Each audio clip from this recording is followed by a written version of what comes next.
Bom dia, meninos, tudo bem? Hoje nós vamos dar continuidade à nossa aula, tentando entender um pouco das características, e indicadores sociais e desigualdades da nossa população, da nossa nação, de todo o mundo. No último conteúdo nós vamos aonde mais se localizam a população, se é na cidade, se é no campo. E agora nós vamos entender como se está mais rico, se está mais pobre, se isso é dividido de forma igual ou não, beleza? Então vamos lá, né? A urbanização e a segregação socioespacial.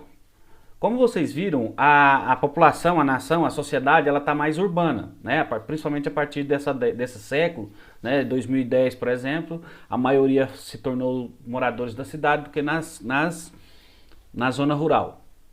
Mas isso vem com problemas, não vem de forma igual. O que a gente vê nessa foto, né, gente? Você vê que a divisa aqui de uma região totalmente diferente da outra é só um muro. Mesmo estando no mesmo local, você vê que tem pessoas com condições de lazer, de espaço, né, com conforto, e nós temos outras pessoas aqui quase que amontoadas uma na outra, certo? Então isso é o que nós vamos ver, a urbanização e a segregação socioespacial. A desigualdade social não é um fenômeno novo, mas as formas mais avançadas do capitalismo industrial e financeiro, né, que vem ali com a Revolução Industrial que vocês vão estudar ainda, né, resultou numa intensificação dela no mundo a partir do século XIX. Então, até meados de 1800, 1900, onde as pessoas viviam essencialmente na zona rural, isso tornou-se, as pessoas não tinham tanto essa desigualdade social, essa desigualdade econômica. A partir da Revolução Industrial, com os empresários e a exploração do trabalhador, isso passou a ser muito desigual, beleza? Outro fenômeno que intensificou foi o colonialismo europeu sobre os países do hemisfério sul. Então nós estudamos, na história vocês estudam que a Europa faz as grandes navegações, Cristóvão Colombo, Pedro Álvares Cabral, vem, coloniza principalmente a América aqui, a África, né? Exploram as riquezas dessas regiões e levam todas essas riquezas. Isso gerou também essa desigualdade social. A colonização europeia, sobretudo sobre as Américas Central e do Sul, América do Norte não, gente, nós vamos ver num outro momento. Sobre a África e também sobre parte da Ásia, foi movida pelo interesse na exploração de recursos naturais, ou seja, retire suas riquezas e deixa a pobreza aí. A retirada desses recursos desses locais, a exploração da mão de obra escrava ou de baixo custo e a ida de colonos para os territórios colonizados gerou um sistema desigual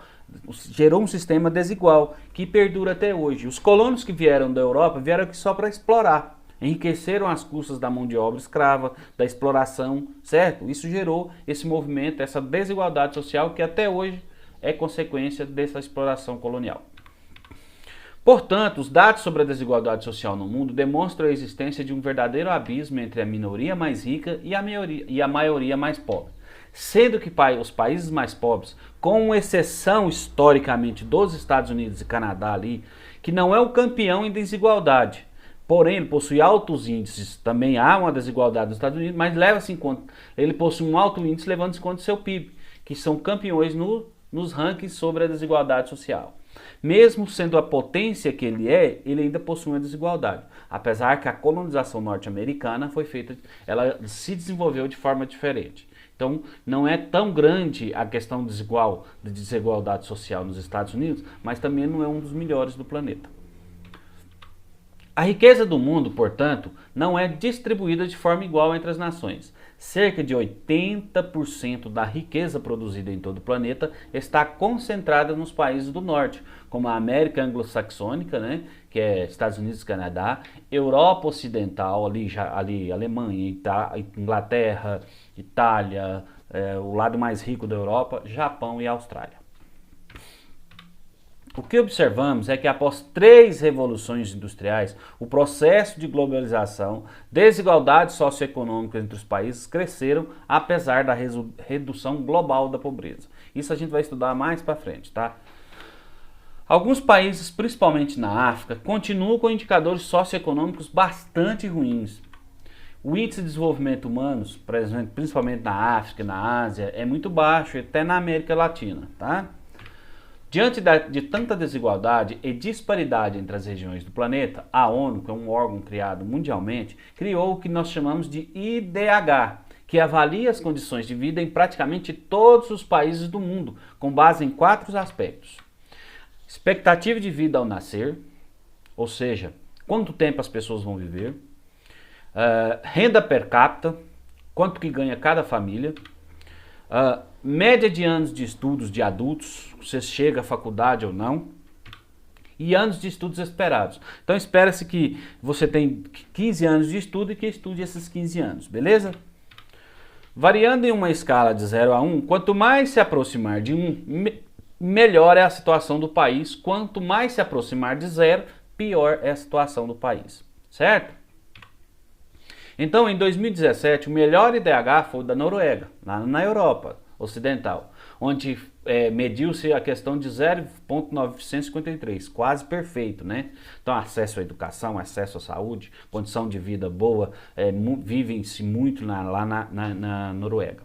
E o pior país foi o Níger, na África, com 0,354. Não há acesso à educação, estuda-se pouco, expectativa de vida baixa, pessoas morrem com 50, 60 anos. O Brasil, nosso Brasil, ele ocupa apenas a 79ª posição num ranking de 189 países. Então tá, com toda a riqueza brasileira, nós estamos muito abaixo, né? Então é isso aí, é um pouquinho sobre índice de desenvolvimento humano, que é a qualidade de vida das pessoas. Se você tem acesso à educação, acesso à saúde, condições de vida melhor, isso vai melhorar o seu IDH. É o índice de desenvolvimento humano, é ter uma melhor vida. Esse é o seguinte, o resumo desse conteúdo nosso, né? A sociedade, ela é muito desigual no planeta. Muito pouco concentrou a maioria da riqueza e a maioria a pobreza. Muito fruto da colonização que existiu da Europa ali, colonizou a África, a Ásia, explorou. Isso resultou numa desigualdade social no planeta que perdura até hoje. Espero que vocês tenham gostado, só um breve resumo sobre a aula. Façam as atividades, não deixem acumular, para que suas notas venham tranquilo e vocês possam ter um ano tranquilo, beleza? Um beijo, um abraço e até a próxima aula.